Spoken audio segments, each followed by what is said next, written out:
Frije umugoroba mwiza abakomeje kudukurikira ndetse n'abakomeje kubana natwe muri izi gahunda z'amakuru agezweho muri kano kanya. Mwese mifrije ibihe byiza, mifrije no gukomeza kumererwa neza cyane. Turi kuwa gatatu, turi ku itariki 3 z'ukwezi kwa 12 2025. Nizere ko wese akomeje kugira ibihe byiza, nizere ko wese akomeje kumererwa neza. Ni nuko twinjiye muri gahunda z'amakuru, amakuru aremereye cyane, amakuru akomeje kugenda agaragara n'ubundi agaruka kubikomeje kubera ku butaka bwa Kongo. Muri aya makuru ndakubwira ko ibisasu by'ingabo z'u Burundi byongeye gutera impagarara mu kibaya cya Rusizi, abasivile bakaba barimo gupfa. Ruvunge na Gatogota bikaba ari ibice biri mu kaga bikomeje kugaragaramo intambara ikomeye cyane. Ndakubwira ko kandi Ruvunge yafashwe imirwano ikaze cyane hagati y'u Burundi ndetse by'umwihariko y'ingabo z'u Burundi n'uruhande rwa leta ya Kongo bafatanyije kurwanya umutwe wa 23 bakaba bakomeje guhangana ndetse no guhura n'ibibazo bikomeye cyane. Tugiye kurebera hamwe byose rero muri kano kanya tumenye bikomeje kuvugwa ndetse n'ibikomeje kugenda bitangazwa. Mwese ndabashuje kandi bifurije ibihe byiza, bifurije kumererwa neza cyane kubadukurikiye bari hano mu Rwanda, muri Uganda, Tanzania, Kenya ndetse n'ahandi, abari mu Burundi no mu bindi bice bigiye bitandukanye hirya no hino mu isi. Mwese mbifurije ibihe byiza. Kanda subscribe niba ari ubwa mbere ugeze hano kuri Emile Official kugira ngo uwambere mazajye badukurikira, utange igitekerezo kandi like amakuru n'ibiganiro byacu unabisangize ku nshuti zawe. Nyemerera turebere hamwe aya makuru aremereye cyane, aya makuru akomeje kugenda agaragara n'ubundi agaruka kubikomeje kugenda bigaragara ndetse n'ibikomeje kugenda bitangazwa hano ku butaka bwa Repubulika Iharanira Demokarasi ya Kongo.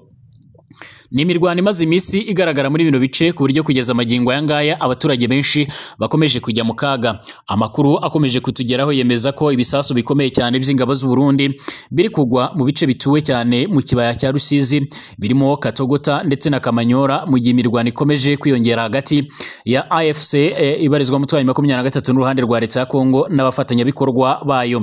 Ibi bisasu kandi biri guturuka ahantu habiri hatandukanye, imwe by'umwihariko mu mbunda nini cyane zashyizwe hafi ya Ruvunge, indi kaba iri ku misozi iri ku butaka bw'u Burundi yegereye umupaka utandukanye u Burundi ndetse n'ikibaya cya Rusizi. Ahangana naho akaba ari hamwe abantu harimo kwifashishwa n'uru rugamba. Byemezwa ko ingabo z'abarundi zongeye guhindura uburyo bw'imirwanire, aho zazanye imbunda za rutura, imbunda ziremereye cyane zigendera ku mapine 4. Amafoto yamaze kugenda ashyirwa ku mbuga nkoranyambaga yerekana ifoto iriho abasirikare b'abarundi bafite imbunda rutura ikomeje kohereza ibisasu mu bice bigiye bitandukanye. Ni imbunda isa naho imeze nk'imodoka ariko kandi ikaba ifite amapine agera muri 4 manini cyane, ku buryo by'umwihariko ubona yuko irimo kurashishwa n'abasirikare bagera muri 4, hagati ya 4 cyangwa 5 bo mu ngabo z'u Burundi.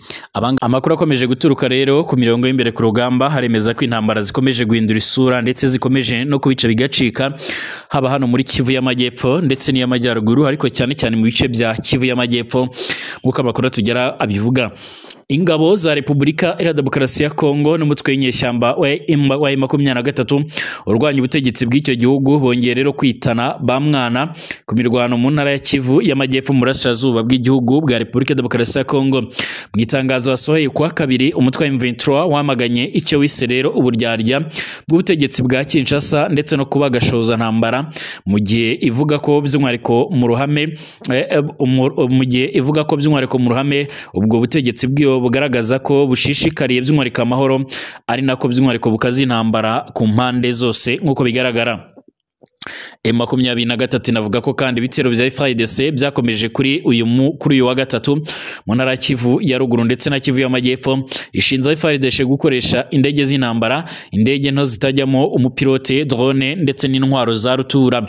Mu butumwa bwanditse kandi yoherereje BBC News gahuza miryango kwa gatatu, umuvugizi wa FARDC General Major Sylvain Kenge Bomusa yakanye ibirego bya M23 byo kurenga ku gahenge. Yagize ati ni ibirindiro by'ingabo za Repubulika Demokarasi ya Kongo byatewe nk'ibisanzwe. M23 bakora igikorwa bakavuga ibinyuranye nacyo kugira ngo rero bayobye uburari babeshye nk'uko bahemuka. Mu itangazo ryayo kandi ryo kwa kabiri, M23 yashinjije ingabo za Repubulika Demokarasi ya Kongo FARDC ko by'umwihariko uko kugira indimi ebyiri bihonyora imiterere remezo y'amasezerano y'amahoro impande zombi by'umwihariko zashyizeho umukono i Doha muri Katari ku itariki ya 15 Gushyingo muri uyu mwaka nk'uko amakuru tugera bivuga. Nta ruhande by'umwihariko muzihanganye rwari rwatangaza aba rero biciwe muri iyi mirwano, ariko kandi umwe mu bakuru b'amashyirahamwe ategamiye kuri leta societe civile utifuje ko amazina ye atangazwa yahamirije BBC ko imirwano ikaze iyo kwa kabiri yabereye mu duce turimo n'agace ka Ruvungi. Yavuze ko kandi hari igisasu kiremere cyane cyaba cyarakomerekeje abantu bagera barindwi i Kamanyora, ariko ntiyashoboye rero kumenya niba rero hari abantu cyaba cyarishe. Yongeyeho ko kandi mu mashuri amwe abana batashoboye kujya ku ishuri kuri uwo munsi by'umwihariko, ariko kandi ko mu mujyi wa Uvira by'umwihariko rwagati ubuzima bwari bukiri uko rero busanzwe kugeza kwa kabiri nk'uko amakuru atugeraho abivuga. M23 ivuga ko kandi ibyo bitero byo mu kirere ndetse no ku butaka byatangiye mu gitondo cyo kwa kabiri mu ntara ya Kivu y'Amajyepfo mu bice bya Katogota, Ruvungi, Kaziba nk'uko bigaragara, Chivanga, Hombo ndetse n'ahitwa Kasika na Mwega. Mu itangazo yasohoye kandi kwa kabiri, Major General Sylvain Kenge Bomusa yumvikanye ashinza M23 avuga ko ifashijwe n'u Rwanda ko ariyo by'umwihariko yatangije ibitero irenze by'umwihariko ku Gahenge mu gikorwa avuga ko kigaragara ko rero kigamije kudobya ku bushake ibikorwa birimo rero kuba ubu bigamije rero kugarura amahoro mu burasirazuba bwa Repubulika Iharanira Demokarasi ya Kongo.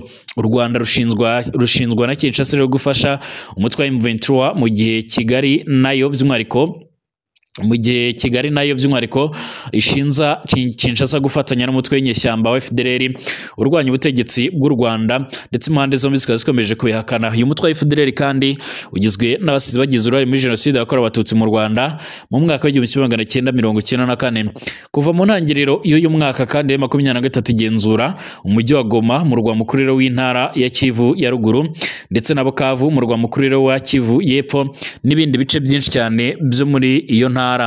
Mu itangazo ryayo kandi M23 yanashinjije ingabo z'u Burundi kuba rero ziri mu bandi bafatanyije by'umwihariko na FARDC muri ibyo bitero byo kuwa kabiri. Ivuga ko kandi mu Burundi ari naho rero ibyo bitero bigabwa biturutse, ndetse hakaba ari naho by'umwihariko akaba ari naho biyoborerwa.